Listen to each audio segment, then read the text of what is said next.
Hello friends, welcome to the Maya Maya YouTube channel. உங்கள் எல்லாரையும் நம்ம மாயா மாயா யூடியூப் சேனல் மூலமாக மறுபடியும் சந்திக்கிறதுல எனக்கு ரொம்ப ரொம்ப சந்தோஷம். ஃப்ரெண்ட்ஸ், எல்லோரும் எப்படி இருக்கீங்க? ரொம்ப ரொம்ப ஹாப்பியாகவும் அதே நேரத்தில் ரொம்ப சேஃபாகவும் இருக்கீங்கன்னு நான் நம்புகிறேன். தொடர்ச்சியாக நம்மளுடைய மாயா மாயா யூடியூப் சேனல் வழியாக ஏகப்பட்ட பயனுள்ள மருத்துவ குறிப்புகளை உங்களோட ஷேர் பண்ணிக்கிட்டு இருக்கேன். உங்களினுடைய முழு ஆதரவும் நமக்கு தொடர்ந்து கிடைத்து கொண்டே வருது. அந்த வகையில் இன்னைக்கு இந்த வீடியோவில் என்ன சொல்ல போகிறோம் அப்படின்னு கேட்டிங்கன்னா, ஆண்கள் ரொம்ப நாள் நம்மக்கிட்ட கேட்ட ஒரு விஷயம். நாமளும் அதை பற்றின வீடியோக்கள் தொடர்ச்சியாக போட்டுக்கிட்டு தான் இருக்கிறோம். என்னென்னா, ஆண்களினுடைய உறுப்பினுடைய அளவினை பற்றி அவர்கள் ரொம்ப வருத்தப்பட்டுக்கிட்டு இருக்கிறாங்க. நிறைய ஆண்கள் உறுப்பு ரொம்ப சின்னதாக இருக்குது, எங்களுடைய அந்தரங்க உறுப்பு ரொம்ப சின்னதாக இருக்குது அப்படின்ட்டு ஃபீல் பண்ணுறாங்க. இதுக்காக நிறைய வீடியோக்களை நாம் சொன்னாலும் கூட சில நேரங்களில் ஆண்கள் அந்த அந்த கஷ்டத்தை, வருத்தத்தை, மன உளைச்சலை தான் அனுபவிக்கிறாங்க. ஒரு ஸ்டடி பிரகாரம் 100க்கு 70% ஆண்கள் தங்களினுடைய உறுப்பின் அளவினை பற்றி கவலை கொள்கிறார்கள், மன உளைச்சல் அடைகிறார்கள் அப்படின்ட்டு சொல்கிறாங்க. அந்த அளவுக்கு இந்த உறுப்பின் நீளத்தை பற்றியதான சங்கடம், மன உளைச்சல் இதெல்லாம் ஆண்களுக்கு இயற்கையாகவே அதிகமாக தான் இருக்குது. எல்லா ஆண்களுக்குமே 70%ன்னு அந்த ஸ்டடியில் சொன்னாலும் கூட எல்லா ஆண்களுக்குமே இன்னும் கொஞ்சம் பெருசாக இருந்தால் நல்லா இருக்குமோ, இன்னும் கொஞ்சம் தடிமனாக இருந்தால் நல்லா இருக்குமோ அப்படிங்கிற ஃபீலிங் எல்லா ஆண்களுக்குமே இருக்குது. அது ஏன்னு தான் தெரியல. அது இப்போது இருக்கிறதா இல்லை அப்போது இருக்கிறதான்னா, பழங்காலத்தில் இருந்தே அந்த ஆசைகள் இருக்கு. ஆண்களினுடைய அந்த ஆண்மை சக்தியாக, ஆண்மை பலமாக அவர்களினுடைய உறுப்பை அவர்கள் பார்த்தார்கள். இன்னும் சொல்லப்போனால், ஆப்பிரிக்காவில் ஒரு குறிப்பிட்ட மக்கள் ஆணுடைய அந்த உறுப்பில் கல்லை கட்டி தொங்க விட்டுருவாங்களாம், கனமான பொருளை கட்டி தொங்க விட்டுருவாங்களாம். ஏன்னா அது அந்த இழுவிசை காரணமாக அது நீளமாக வளரும் அப்படின்ட்டு அவங்க அது நீளமாக வளர்ந்தாதான் அந்த ஆண்மை அப்படின்னு நினச்சிக்கிட்டு இருந்தாங்க.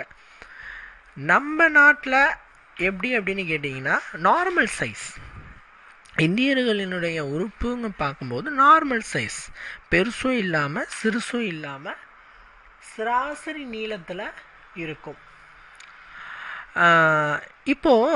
இப்போ ரீசன்ட் டைம்ஸில் உண்மை என்ன சொல்லுது அப்படின்னு கேட்டிங்கன்னா, ஆண்களினுடைய உறுப்பின் நீளத்திற்கும் பெண்களினுடைய சாட்டிஸ்ஃபேக்ஷனுக்கும் சம்மந்தமே கிடையாது அப்படின்ட்டு நிலவரம் சொல்லுது, உண்மை நிலவரம்.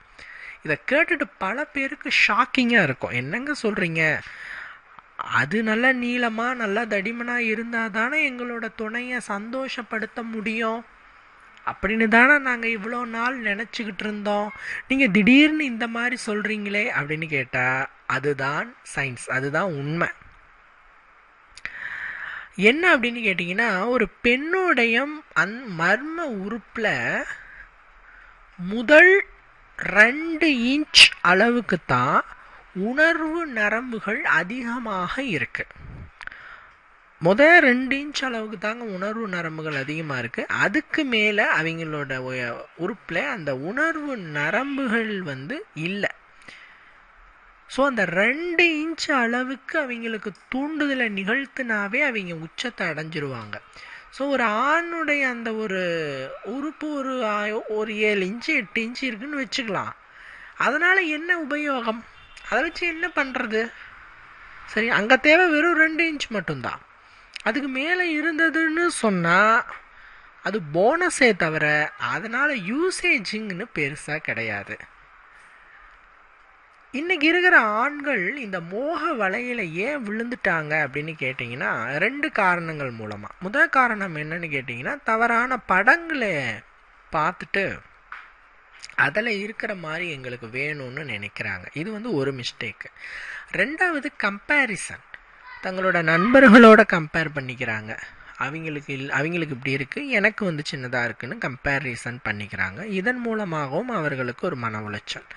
ஆக்சுவலாக இந்த படங்கள் அப்படிங்கும்போது இந்த சினிமா படம் மாதிரி தான். சினிமாவில் என்னங்க காட்டுவாங்க, இல்லாத ஒரு விஷயத்த இருக்கிற மாதிரி காட்டுவாங்க. அப்படி காட்டும்போது தான் நம்மளுக்கு ஒரு உணர்வு ஏற்படும், ஒரு ஒரு ஆச்சரியம் ஏற்படும். அந்த உணர்வும் ஆச்சரியம் தான் சினிமாவை பார்க்க வைக்கும், தூண்ட வைக்கும், ஓட வைக்கும். சும்மா நம்ம வீட்டில் நடக்கிற கதையை சினிமாவில் காட்டினாங்கன்னா யார் பாப்பா? சரிங்களா? அதனால் ஒரு ஹீரோ 10 பேர் அடிக்கணும், ஒரு ஹீரோ ஒரு லாரியை தூக்கி பறக்க விடணும். சரிங்களா? இந்த மாதிரி காட்சிகள் இருக்கணும்.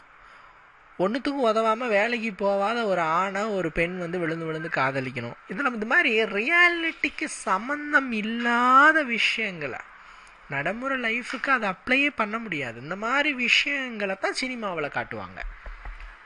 சரிங்க, இங்கே வந்து ஒருத்தனை வந்து ஒரு அடி அடிச்சிட்டாவே கொண்டு போய் ஜெயிலில் உட்கார வச்சுடுவான். சினிமாவில் ஒரு ஆள் வரவன் எல்லாத்தையுமே குத்தி கொலை பண்ணுறான், அவன் வெளியில் சுதந்திரமாக சுற்றிட்டு திரிகிறான். இந்த மாதிரியான காட்சிகள் தான் நம்மளோட உணர்ச்சிகளை தூண்டும். ஐயோ என்னங்க இப்படிலாம் இருக்கு அப்படின்ட்டு.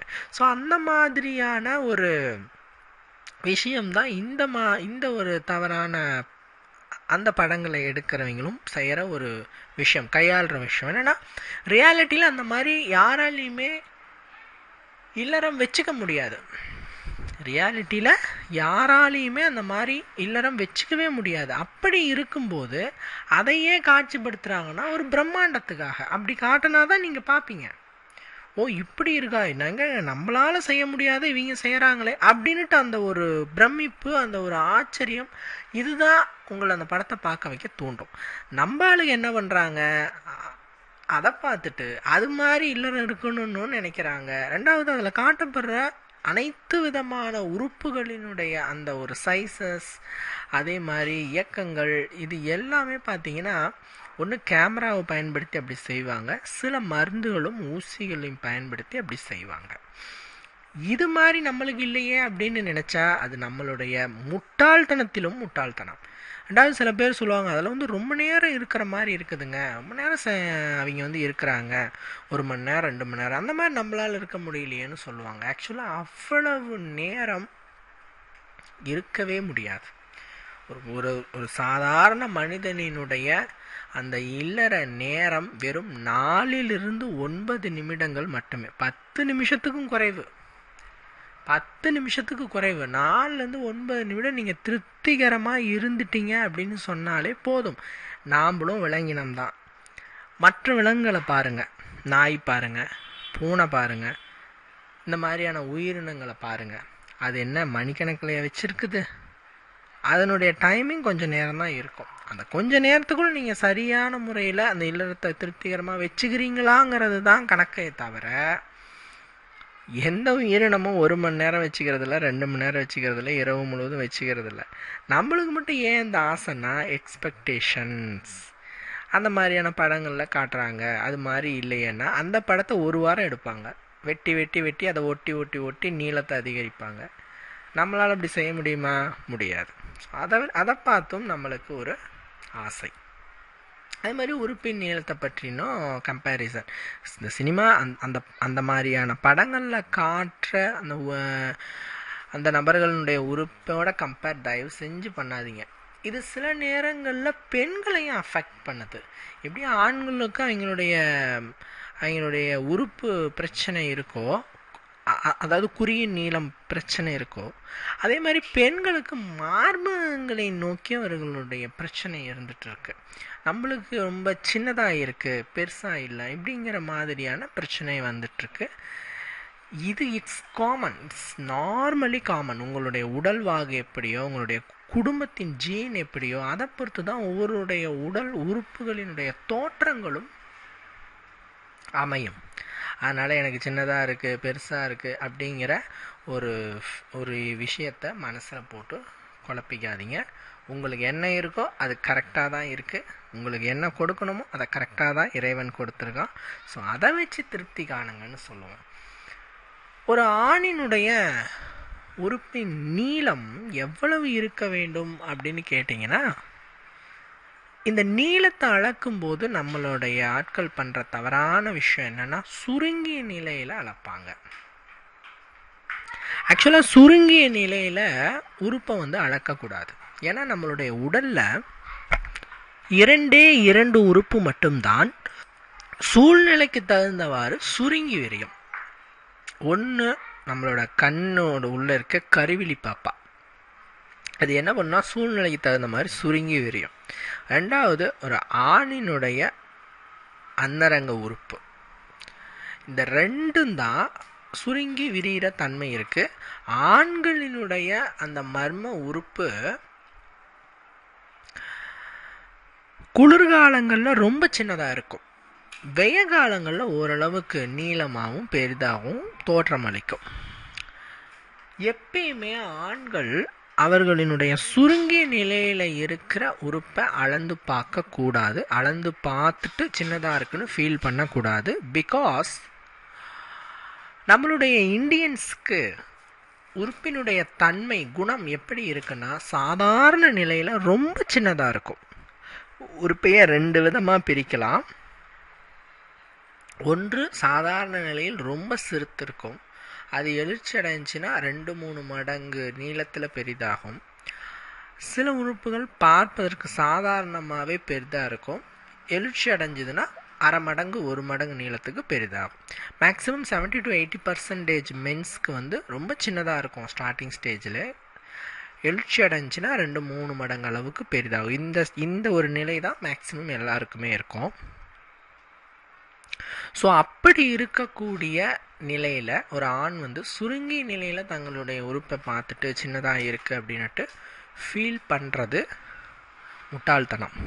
நல்லா எழுச்சி நிலை அடைய வச்சு அடிவயிற்றில் வச்சு, அதாவது அடிவயிற்றுனா கீழே அந்த உறுப்புக்கு மேலே இருக்க அந்த தசையில் வச்சு ஒரு ஸ்கேல் வச்சுக்கலாம், டேப் வச்சுக்கலாம், வச்சு கொஞ்சம் உள்ளே அழுத்தி அளக்கணும். ஏன் உள்ளே அழுத்தி அளக்கிறோம் அப்படின்னு சொன்னால், சில நேரங்களில் உடல் பருமன் காரணமாக அடிவயிற்று தசையே ஒரு 1 இன்ச்சிலேருந்து 1/2 இன்ச் வரைக்கும் அந்த குறியை கவர் பண்ணிடும்.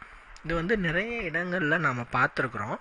ரொம்ப ஃபேட்டாக இருப்பாங்க, அவங்களுக்கு உறுப்பு ரொம்ப சின்னதாக இருக்குன்னு அவங்க நம்மக்கிட்ட சொல்லுவாங்க. ரொம்ப சின்னதாக இருக்குங்க அப்படிம்பாங்க. பிகாஸ் அதுக்கு ரீசன் இதுதான்.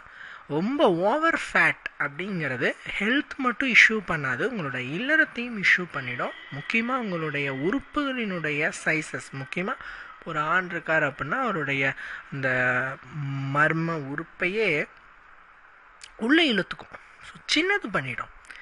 ஸோ உடல் எடையை எந்த அளவுக்கு, அதாவது நீங்கள் எவ்வளோ இருக்கணும் அப்படின்னு தெரிஞ்சுட்டு அந்த அளவுக்கு உடல் எடையை மெயின்டைன் பண்ணிங்கன்னா கரெக்டாக இருக்கும். இப்போ உதாரணத்துக்கு நீங்கள் ஒரு 150 சென்டிமீட்டர் ஹைட்டில் இருக்கிறீங்க அப்படின்னு சொன்னால் ஹைட் -100, ஸோ ஒரு 50 கிலோ நீங்கள் இருக்கலாம். உங்களுடைய ஹைட்டை சென்டிமீட்டரில் கன்வெர்ட் பண்ணிவிட்டு அதுலேருந்து 100 கழிங்க, அது கிடைக்கிற ரிசல்ட் தான் உங்களுடைய வெயிட், அதுதான் நார்மல் வெயிட். ஸோ அந்த வெயிட்டில் நீங்கள் இருந்தீங்கன்னா எந்த விதமான பிரச்சனையுமே கிடையாது. இது மிக முக்கியமானது. ரெண்டாவது அந்த உறுப்பை சுற்றி இருக்கிற ரோமங்கள், முடிகளை ஷேவ் பண்ணிக்கிறது ரொம்ப நல்லது. ட்ரிம் பண்ணிக்கணும், ஷேவ் பண்ணக்கூடாது. நான் ஷேவ் பண்ணும்போது பிளேடு படுறதுக்கு வாய்ப்பு இருக்குது, அதனால் சில வெட்டுக்காயங்கள் இதெல்லாம் ஏற்பட நிறைய சான்சஸ் இருக்குது. ஏன்னா ரொம்ப சாஃப்ட் ஸ்கின் இருக்கிற ஏரியா அது. அதனால் நீங்கள் ட்ரிம் பண்ணிக்கோங்க.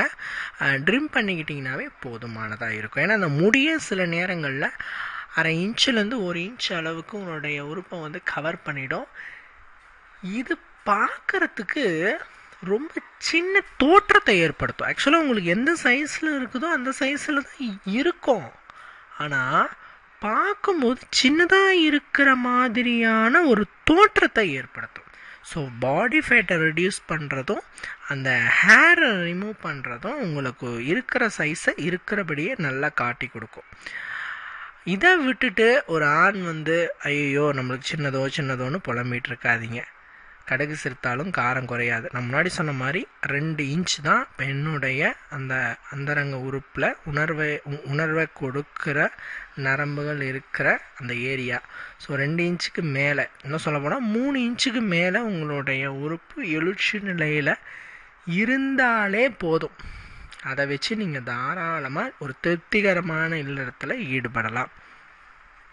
சில நேரங்களில் இந்த இரத்த ஓட்டத்தின் காரணமாக அந்த எழுச்சி நிலையில் பாதிப்புகள் வரலாம். சரியாக அவங்களுக்கு எழுச்சி அடையாது. உங்களோட உடம்பில் ரத்த ஓட்டம் எந்த மாதிரி இருக்குன்னு நீங்கள் ஃபஸ்ட்டு அனலைஸ் பண்ணிக்கணும். இந்த ரத்த ஓட்டம் நல்லா இருக்கணும். அந்த ரத்த ஓட்டம் தான் அதை வந்து சுருங்கிய நிலையில் இருக்க அந்த உறுப்பை எழுச்சி நிலையை அடைய வைக்குது.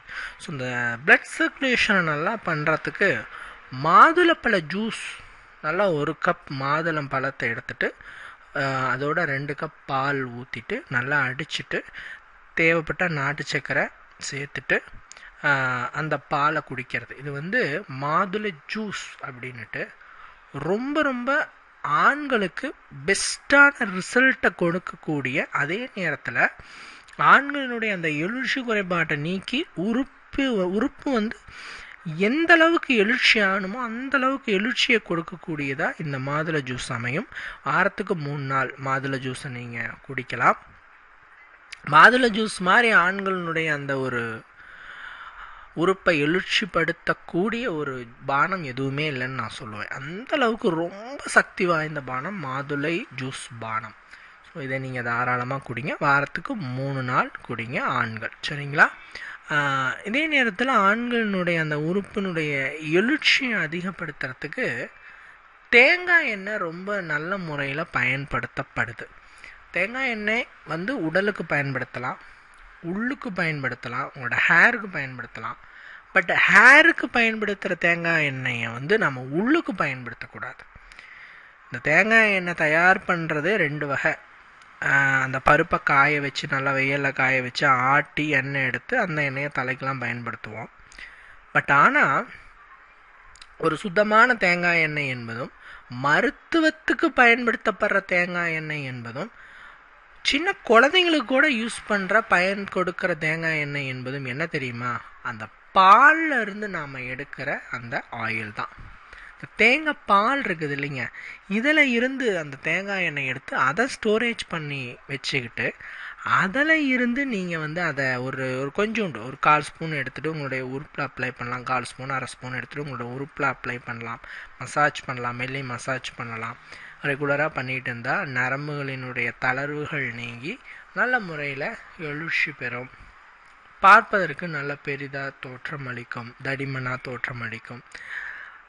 மேலே ஸ்கின்னுக்கு பூசிக்கலாம், முகத்துக்கு பூசிக்கலாம், உள்ளுக்கு நீங்கள் எடுத்துக்கலாம். அல்சர் பிரச்சனை இருக்கிறீங்க, தேங்காய் எண்ணெய் உள்ளுக்கு எடுத்துக்கலாம், சமையலில் சேர்த்திக்கலாம்.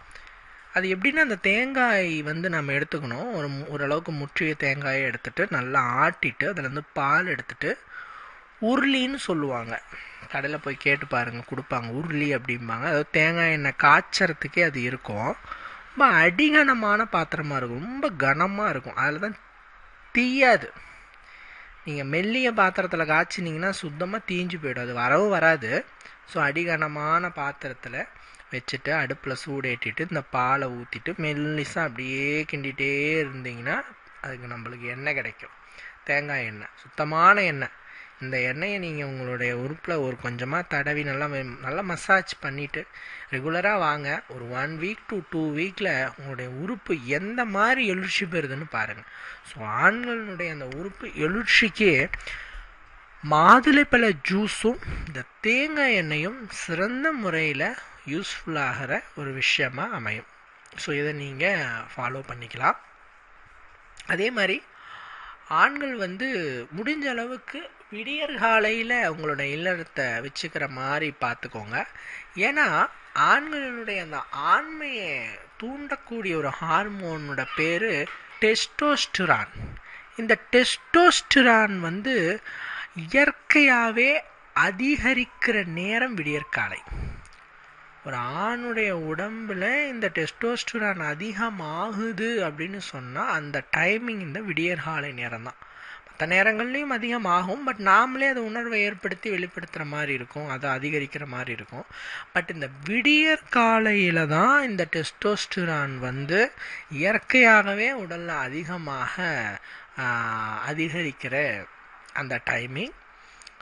ஸோ முடிஞ்ச அளவுக்கு ஆண்கள் வந்து இல்லறத்தில் ஈடுபடுறீங்க அப்படின்னு சொன்னால் விடியற்காலையில் நீங்கள் ஈடுபட்டீங்க அப்படின்னா நிச்சயமாலும் உங்களுக்கு ஒரு திருப்திகரமான இல்லறம் அமையும். மருந்து மாத்திரைகளினுடைய துணை இல்லாமல் எந்த விதமான டெக்னிக்ஸையும் யூஸ் பண்ணாமல் எழுச்சி நல்லாயிருக்கும். அந்த டைமில் டெஸ்டோஸ்டெரான் அதிகமாக இருந்தனால உணர்வும் நல்லாயிருக்கும், உறுப்பினோட எழுச்சியும் நல்லா வேகமாக இருக்கும்.